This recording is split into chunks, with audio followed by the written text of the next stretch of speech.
Ugh, what a mistake I've made. Why did I ever marry you? People said you'd make a good wife, that you were refreshingly honest. So I got swept up and married you. Should have never tied the knot with the daughter of a poor farmer like you. My name is Alice, and I am 32 years old. I've been married to my husband, Bruno, for 3 years, and for the past year, I've been hearing this sort of talk from him every day. We both worked at the same company. Bruno joined a year before me. Our company is a general trading business, and lately we've been focusing on the food sector. We introduce and broker new ingredients and food products, department stores, and supermarkets. That's mainly what we do. Bruno and I hit it off at a company party. Maybe it was the drinks, but we were cheered on by those around us and started dating soon after. He was kind, sociable, and always had me laughing. I thought a life married to him would be filled with joy, so we got married after a year of dating. Bruno's parents had already passed away, but my parents are still living and run a small farm in the countryside. I was a child born to my mom at 39 and my dad at 41, after they'd been married for 10 years. So when I got married, my mom was already 68 and my dad was 70. Both were thrilled about my marriage. Bruno was initially very helpful around the house, and we often went out for meals together, enjoying each other's company. However, about a year ago, Bruno's behavior started to change dramatically. He began complaining about everything I did, and our outings together stopped. Although I had doubts about staying with him, I thought of the kind Bruno I'd known when we got married and hoped he'd revert back to that. Plus, I didn't want to worry my parents, who are already over 70, so I held off on divorce. If only your parents had more money, then maybe I could have benefited from this marriage too. They're useless. They'd be better off as fertilizer in a field. Hey, that's way over the line. We're talking about my parents here. I say it because they're your parents. This marriage was totally pointless. I can endure any insults about me, but I can't stand him talking about my parents that way. Though they're considered elderly, they still work hard at farming, sending us delicious vegetables and produce all the time. For me, they are more than just invaluable. They're my lifelines. Compared to my friends' parents, mine are significantly older. That always concerned me. However, I'm truly grateful to my parents who always had me in their thoughts and took great care of me. I've always loved my parents deeply. I've been biting my tongue to keep from upsetting them, the very parents who were thrilled about my marriage. Even after that, Bruno kept bad-mouthing my parents almost every day. I was just about to hit my breaking point when Bruno brought up divorce. You know, being married to someone poor like you, there is no advantage for me. I don't want to waste my life anymore. I get it, then it's fine. I had no energy left to argue. I might worry my parents, but I don't want to be with this person anymore. As soon as I agreed, Bruno, as if he'd been waiting for this, handed me the divorce papers with his name already filled in. I signed them without a word. Once I've packed, I'll leave. You can stay here if you want. Is that okay? Yeah, but change the name on the lease. I don't want to keep paying the rent. I understand. But I decided to move too. Staying alone in a place where I'd lived with Bruno felt wrong, and I wanted to sort out my feelings and start fresh. And so, our divorce was finalized. We still work at the same company, so there is a bit of awkwardness when we see each other. But working in different departments turned out to be a blessing in disguise. When I told my parents about the divorce, they looked a bit sad. Still, they said, "If that's what you've decided, then it's okay. You're the one living your life," was all my parents had to say. Their kind words felt like a lifeline. Being divorced after an office marriage did make me self-conscious, but no one said anything. And with Bruno's verbal abuse gone, I felt relieved. Being alone made me realize how much I had been holding back. I truly felt it was good that I got a divorce. So, this happened one fateful day. I had some work to attend to in the department where Bruno was. On my way there, I happened to overhear a conversation Bruno was having with a colleague in the break room. "Man, you really hit the jackpot, huh? She's the heiress to prime supermarkets, right? She's totally into me. Can't believe you've been keeping this a secret from your wife for a whole year." Well, I had to be careful. Last thing I wanted is to be slapped with alimony, but it took some time. No matter what I said, she wouldn't bring up divorce. Would have made things easier if she did. You're a piece of work, you know that. Thanks to my daily insults, she accepted the divorce pretty easily, though. I feel sorry for Alice for marrying someone like you. Come on, you can't compare the daughter of a poor farmer to a supermarket heiress. Prime Supermarkets is a major chain that's spread across the US, and our company does business with them. Bruno was in charge of sales for that supermarket. So, to summarize, Bruno had been having an affair with the heiress of that supermarket for the past year. And to keep the affair secret, he had been insulting me, waiting for me to initiate the divorce. Hearing this, it felt like everything went wide before my eyes. I would have felt better if he had just honestly said, "I found someone else, so I want a divorce." I was so filled with shock and anger that I felt like I could explode. But I said nothing and left the room. I didn't want to be known as the woman dumped by Bruno because he had an affair. Feeling so humiliated, I just didn't want to be there anymore. The realization that Bruno wasn't just betraying me, but was also scheming for his own convenience made me so angry. But I chose not to confront Bruno. Sure, I could probably get some kind of settlement if I pushed the issue, but I didn't want the hassle or the gossip. I just wanted to let it slide. The following month, Bruno left the company. I heard he got re-employed at Prime Supermarket's corporate headquarters. I breathed a sigh of relief, knowing I wouldn't have to see Bruno's face anymore. Soon after, I heard rumors that Bruno married the daughter of the CEO of Prime Supermarkets. The female co-workers in my office were skeptical, but the men seemed envious. Apparently, Bruno fast-tracked the wedding because the CEO's mother, Bruno's new grandmother-in-law, wanted to see her grandchildren married off sooner rather than later. I can't help but think it's just a cover story. Bruno's perfectly capable of bending the truth like that. Furthermore, not a single employee from our company was invited to the wedding. Bruno was hired as a sales manager and seemed to be on a fast track to success, according to the gossip amongst his former colleagues, tinged with jealousy. Nothing surprises me anymore. It's probably all according to Bruno's plan. While it's infuriating to think about, my desire to avoid him is stronger. However, that wasn't the end of it. I received a call saying that the supermarket that bought produce from my parents' farm had suddenly cut ties with us. It was Prime Supermarket, and it was Bruno who informed us. What's going on? I had to call Bruno to find out why. My wife doesn't want me dealing with my ex's family, he said. What? She doesn't want any contact with your parents. Call it jealousy, I guess. But that has nothing to do with our business relationship. Maybe, but I can't ignore what my wife wants, and honestly, I couldn't care less about your parents. I hated to grovel to Bruno, but I begged him to reconsider the contract termination. He refused. I never thought it would come to this. My parents love farming. Their greatest joy is seeing people enjoy the produce they've grown.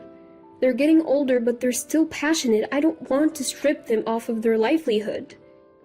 So, I had no choice but to look for a new contract. I tried, but I couldn't find any takers. Then, my company decided to host a food fair. I negotiated to include my parents' produce, and surprisingly, I got an immediate okay. The CEO was excited about their organically grown, carefully crafted produce, especially after tasting it. There was a fee for the booth, which I paid for without telling my parents. On the day of the food fair, my parents arrived, beaming with pride over their produce. Seeing them so happy filled me with joy as well. Then someone approached us. He was a restaurant owner from Boston, interested in using my parents' produce. His restaurants focus on high-quality ingredients, and after tasting the produce, he was impressed. My parents were thrilled. We quickly struck a deal, and I felt a huge weight lift off of my shoulders. 3 years have passed since then. My parents are still working in the field, as energetic as ever. They say they genuinely enjoy this lifestyle. I quit my corporate job and have been helping them for the past 2 years. Though my parents insisted they were fine, I saw the increasing work in sorting and fulfilling orders. It became clear they needed help. I'm happy to work alongside them. On a trip back from delivering produce to a restaurant, I bumped into Bruno. "What are you doing here? I heard you quit your job after I broke up with you." "I didn't quit because of you. I'm helping out my family's farm. We supply this restaurant with our vegetables." "Ah, helping out the poor farmers, huh? Suits you, I guess. You'd be leftover stock at the company just like your vegetables." "How rude you still are." "That's just the truth. Look at the gap widening between us. I am now the sales director at Prime Supermarket, a true elite. While you'll just weather away. I'm actually getting remarried." "What? Who's the unlucky guy? Another broke person?"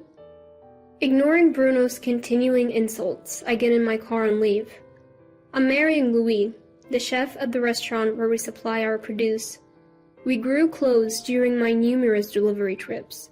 He's been raving about our produce, even took the time to visit our farm, and has become quite friendly with my parents. He's always smiling and is as genuine as they come. Somewhere along the line, I found myself drawn to his unguarded smile. But after my last marriage, I thought I was done with the whole idea of tying the knot again. Yet, he's like the sun, gradually melting away my reservations. Meeting Bruno at this point seems like a bad omen, just as I'm about to take a new step in life. Louis knows the story behind my divorce with Bruno, and he was quite angry when he heard it. But at that night, after telling him about running into Bruno, he brushed it off, saying, "Next time, just show him how happy you are." I agree. Besides, Bruno doesn't matter to me anymore. Thinking otherwise would only please him, because that's the kind of person Bruno is. On the day of our wedding, I was in the dressing room when Bruno suddenly appeared. "What? Why is Bruno here?" "What are you doing here?" "I had a hunch. You said you were getting married, and I heard there was a wedding at this restaurant, so I came to check it out." "Why are you here? You're certainly not invited." "I wanted to see this poor wedding of yours." "What?" "I'm just curious to see who the pathetic woman that I dumped is marrying. Though, he'll definitely be less than me." "Your taste is truly terrible." I couldn't help but feel pathetic, wondering if I had really married such a lowlife. At the same time, looking at Bruno's smug face in front of me, I felt grateful we had broken up. "What's the matter? Cat got your tongue? Show me this new husband of yours already." Just as Bruno spoke with delight, Louis and his parents walked in. "Alice, are you ready?" "Huh?" Seeing Mortimer, Bruno went pale instantly. "Why are you— Ah, Mortimer! You know him?" The moment he heard that, Bruno started trembling, losing all composure. Mortimer, too, looked at Bruno as if just recognizing him. "Oh, you must be— Alice, do you know this gentleman?"